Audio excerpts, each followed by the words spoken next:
Operation Sindoor రెండో రోజు కొనసాగుతోంది. భారత్ పాకిస్తాన్లోని లాహోర్, సియోల్కోట్, పాకిస్తాన్ రాజధాని ఇస్లామాబాద్ నగరాలపై అటాక్ ప్రారంభించింది. అక్కడి పాకిస్తాన్ క్షిపణులు, డ్రోన్లని ధ్వంసం చేస్తోంది. మరోవైపు పాకిస్తాన్ జమ్మూపై హమాస్ తరహా డ్రోన్ దాడులకు పాల్పడుతోంది. అయితే భారత వాయుసేన పాక్ ప్రయోగించిన దాదాపు 8 క్షిపణులు, డ్రోన్లని కూల్చివేసింది. కాశ్మీర్లో పాకిస్తాన్ 8 మిసైళ్లు, 10 డ్రోన్లతో దాడులకు పాల్పడింది.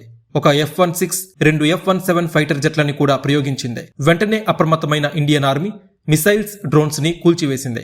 అలాగే F-16, 2 F-17 యుద్ధ విమానాల్ని కూడా నేలమట్టం చేసింది. మరోవైపు జమ్మూ సివిల్ ఎయిర్పోర్ట్, సాంబా, ఆర్ఎస్పురా, అర్నియా ప్రాంతాల్లో 8 మిసైల్స్, డ్రోన్స్ తో దాడులకు పాకిస్తాన్ ప్రయత్నించింది.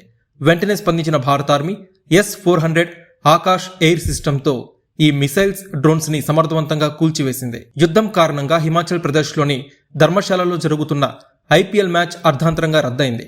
ఢిల్లీ క్యాపిటల్స్, పంజాబ్ కింగ్స్ మధ్య జరుగుతున్న మ్యాచ్ రద్దు చేస్తున్నట్టు అధికారులు ప్రకటించారు. ప్రేక్షకులు స్టేడియంని ఖాళీ చేయాలని చెప్పారు. ఇక IPL 2025 లీగ్ కొనసాగించాలా వద్దా అనే విషయంపై రేపు BCCI అధికారికంగా నిర్ణయాన్ని తెలపబోతుంది.